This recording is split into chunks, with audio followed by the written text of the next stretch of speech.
Hello everyone and welcome to video 2. Today we've been productive. If you haven't checked out the video earlier on the forum channel, do head over there straight away where we discuss Moyes not fancying anyone at the Euros, and Gonzo has a bit of a rant. Someone's baited him pretty well actually. But anyway, Gonzo, reports suggest that David Moyes is going to employ David Moyes. David Moyes Sr. is employing David Moyes Jr. to join his backroom staff at the club. He's joining the recruitment side of West Ham United. What's your immediate reaction to this? Because it's not the first time we saw something like this at the club.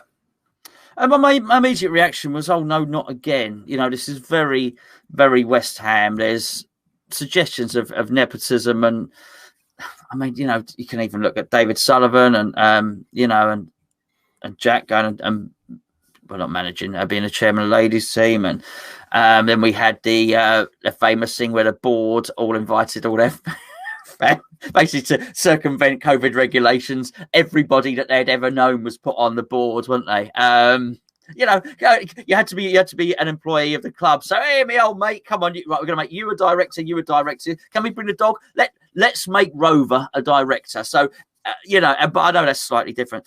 Where it really, the Jack being manager, owner of the ladies team, whatever, doesn't really matter. It largely will fail or succeed off the back of his own ability.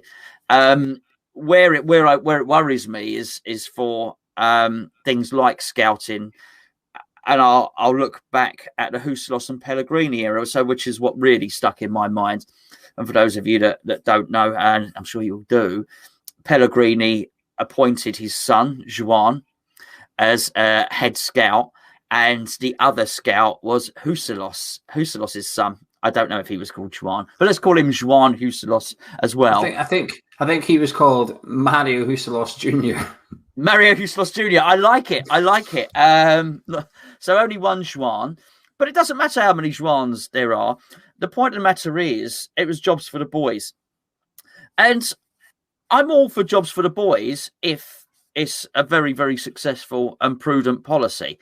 Unfortunately, when you start looking at some of the players that we did sign, not all of them have turned out fantastically well. I think Fornals has turned out to be a very good signing. You could argue that, look, I think the jury's out on Diop, right? Still, I think you could probably say at $3.5 million, Balbuena was a good one. But the biggest signings we've ever made as a club were made under that stewardship, and that's Sebastian Haller and Felipe Anderson. And that was messed up. Had they have got that right, had Juan and Mario Junior, embryo the second, had signed, scouted Souček or something like that, I wouldn't be complaining. I'd say, do you know what? They were just really good. His son was the best guy for the job. And then if you go to the end of the story, David Moyes walks in and says, right, where's all the scouting data? And there is no scouting data. There was no computer. Basically, Huselos, embryo, and Mario Juan have done that and walked out. That was the dossier, and they've left it and said, oh, well, there you go. The cupboard was bare. Old Mother Hubbard's scouting dossiers, none were there. So, Gio, when I looked at this and I thought David Moyes is appointing his son, I thought, oh, no. Is that the truth? Anyway, before I give my opinion, we dive into this a little bit further. You want to keep up to date with the latest backroom staff at West Ham, the latest transfer rumours, get downloading the One Football app. Link is in the description and the pinned comments of this video, and it's completely free to download. Keep up to date with all the West Ham transfers. You select what you want to see, you click on it, you don't have to log in, you just download it, click on it.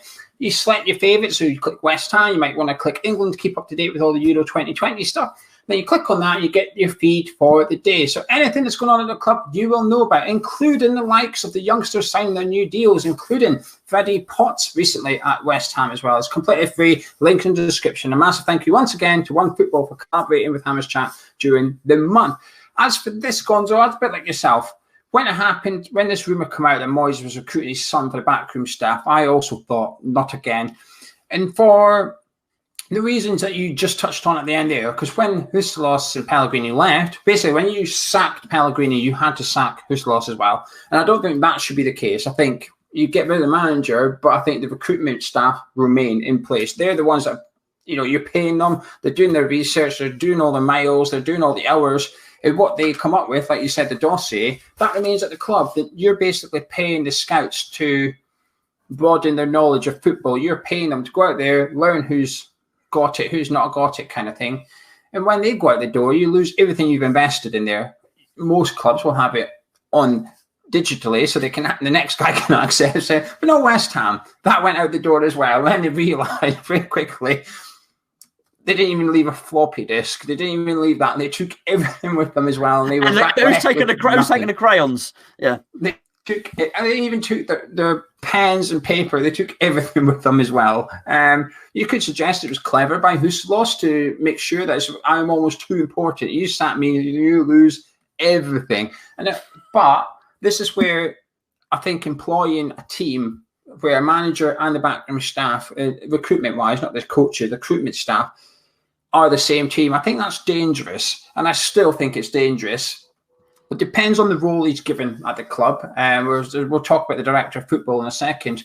But by the sounds of it, he's coming in to sort of, I don't even know if he's going to be a scout or if he's just going to run the recruitment department, because he's not a scout by trade. He does, unlike Usulos Jr., though, he perhaps does have a bit more pedigree in football, Moyes' son, to give him credit. But I thought, oh, no, not again, because if you sack Moyes or Moyes walks away, you lose the recruitment department. The recruitment department disappears as well. We've literally just had this problem. Yeah. And we're setting up the same problem again in future. The only way this will work long term is if Moyes essentially retires and Moyes' son says, actually, I love it here at West Ham. I'm going to remain here. Stuart Pearce is the new manager. Kevin Nolan is the new manager. I'm going to remain here and work for this new manager. I struggle to see how this works long term beyond David Moyes. And everything we've had issues with at the club is short term, whether it's players on short-term contracts, buying a 33-year-old thinking he'll do for 2 seasons, whether it's a manager on an 18-month deal. This is just another thing that just screams short-term. And we're finally in a position to plan long-term. We've just started that by giving Moyes a 3-year deal. But I don't know. I have my reservations over this.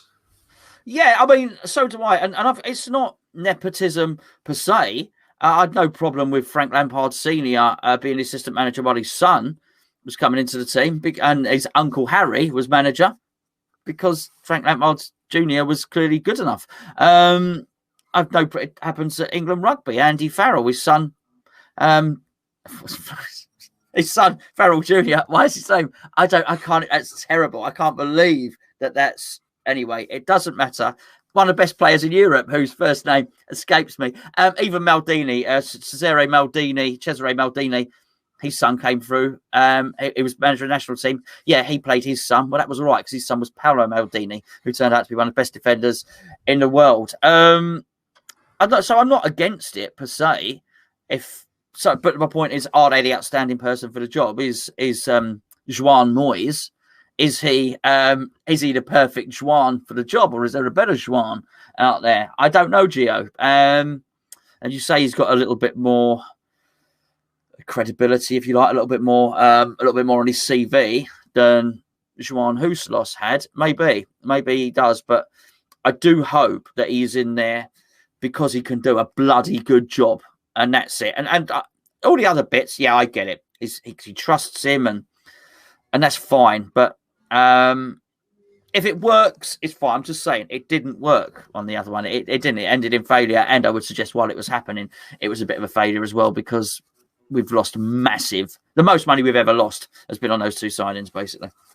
And for those wondering what his CV looks like, he was an agent for a massive agency that has a lot of players. He's not just one independent agent working with players. He works for a company. I had it in my head until we started this. It starts with W. One with Walmart or something, but it's not Walmart. No. Something similar. You can Google it and find it pretty quick. Woolworths, isn't he? Yeah, he's very good. Yeah, maybe. Hopefully we get some good pick and mix. But he's left that agency. He has left that agency, which suggests that this rumour is likely to be true. So like I said, he does come with some pedigree in recruitment. He's worked with players contracts, so on and so forth, which makes me wonder what his role at West Ham is going to be, because I don't think you'd go from being an agent to being a scout, would you?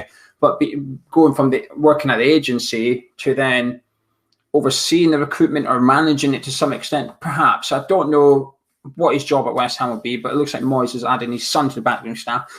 But also, Alan Irvine, we know, has stepped down as assistant manager at West Ham. He's headed back up north for personal reasons, but the rumours are suggesting that he's going to become the director of football at West Ham. Yeah, I'm not thrilled about that. Now, I like Irvine, and we got very grateful for what Irvine did, particularly when Moyes had had COVID, and did a fantastic job, presided over some thumping wins for West Ham.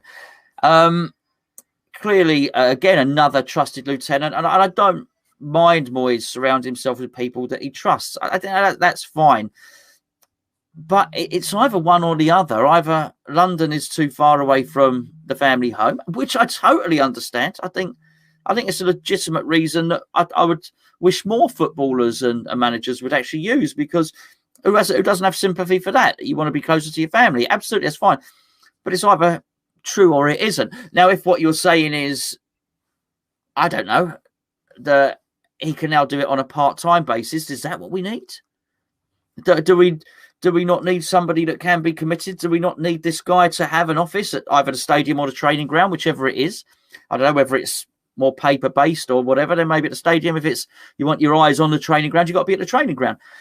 How much of his job? I mean, a lot of people are working from home at the moment, but how much of it can be done from? Does he live near Preston, I think, or something like that? So I don't know. I don't find this one ideal. And again, if he is, what would you say? Director of football, head of recruitment? Director of football is the report. It's the same thing, essentially, isn't it? Well, you can't direct too much from a Zoom call. I would ironically suggest whilst we're sat here doing this. So I don't particularly like it, has to be said. See, I don't have too much concerns over the job role being remote, if you like, because let's call it that, remote working. I'd imagine you'd be required to travel down once a week, once a fortnight or whatever, and check in and stuff. But when it comes to this, essentially what he's doing is managing the scouts, coming up with a list of targets, working out the data, trying to work out which players are best suited to go after long-term and stuff. And I don't think you need to be on the training ground for that per se. You don't need to see Moyes at training. You do need to communicate with Moyes regularly, which I assume you can do. You need to be in communication, obviously, with your scouts, so on and so forth, which you can do. I do think there does need to be a bit of hands-on thing. So it's that I don't really have an issue with. Everything being based in Scotland and being head of recruitment, however you want to word it, I don't have too much of an issue with.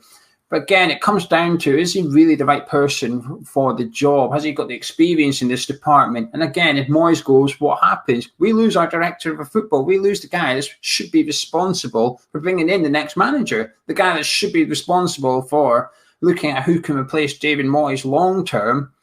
Well, we don't have that. We saw it with Huselos and Pellegrini. As soon as you got rid of Pellegrini, you had to get rid of Mario Huselos Sr., who was director of football West Ham. You had to get rid of him. He had to go too.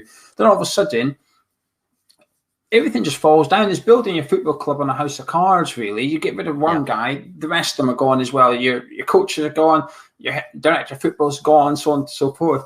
And there's just a lack of stability there. It's a bit like Leicester. If Brendan Rodgers left Leicester City tomorrow, they would have probably still, if he's left a couple of weeks ago, they would have probably still signed Patson Daka, because they've got people in place that says, actually, this is the right guy for Leicester City. He's the right guy to replace Jamie. Whether Rodgers is manager or we will get someone else's manager, Patson Daka is still the right man to replace Jamie Vardy. We will go ahead with that. And at the minute, you're seeing a lot of football clubs. West Ham have got an advantage right now because Spurs are sitting still because they can't do anything. Crystal Palace look like the way appoint Patrick Vieira. Now, well, regardless of whether I think that's a crap appointment or not, they can't sign anyone. Wolves can't sign in. Well, Wolves have got their new manager in quite a while ago. Everton are on the brink of hiring Rafa Benitez, but that's three clubs in the Premier League that don't have a manager today as we speak. They cannot plan for things like this. And West Ham have got a bit of an advantage. And I know I'm slightly going off tangent here, but if David Moyes was to leave, we would be one of the clubs that are a bit of a mess at the minute, which is we can't sign anyone. We are a manager. We can't do anything. There's nothing we can do. And I just fear that should Moyes depart for whatever reason, if Irvine is the director of football, we lose the guy in between Moyes and David Sullivan, because that is the director of football. Yeah. So, like I said, him remote working doesn't bother me. Even him doing the job as such, if we got in a third part, someone that Moyes hasn't really worked with in the past, Sullivan recruited Alan Irvine and said, you know what, that's my director of football. I say, okay, fair enough, let's see. But it's the fact that Moyes is recruiting his own boss, essentially. It doesn't, it's a bit backwards. And it's the same with Pellegrini and Huselos. I wasn't a fan of the system then. and I'm not a fan of it again. And like I said, Moyes has got a lot of credit in the bank, and maybe the Everton jobs allowed Moyes to call the shots over these things here. And maybe this has been the delay in Moyes signing that deal. Maybe this is what it is. Well, I want my son, and I want Alan Irvine. And Sullivan says, fine, you can have whatever you want. I don't know. Maybe we need a manager with that much power at West Ham, but it just scares me a little bit because I just think that he goes, everything goes. As the song goes, yeah. I mean, just to correct you on one point, I do believe Joan Rogers is the head scout at Leicester City, and Grandad Rogers is the director of football. His name's Roger Rogers. So yeah, I do think that's again is like a house of dominoes. Who's the physio? His wife, Brenda Rogers. There's a lot of Rogering going on. That's all I'm saying. Obviously. And anything else you'd like to add to the Moyes son or the director of football debate? No, me neither, really. That's just had our little van. Like I said, you haven't seen the video from Erlen Pro channel, go check out the link in the description. It'll be at the end slate in just a minute as well. Download the One Football app. Massive thank you to everybody that has downloaded that One Football app this month, because they've got in touch and said, we'd like to keep working with you for the next 3 months, which makes a massive difference to us being able to do this as a job. So a massive thank you. If you haven't already downloaded it, please do. It's completely free. Anyway, if you enjoyed this video, drop a like on it, subscribe if you're around here. Myself and Gonzo. We'll catch you in a bit.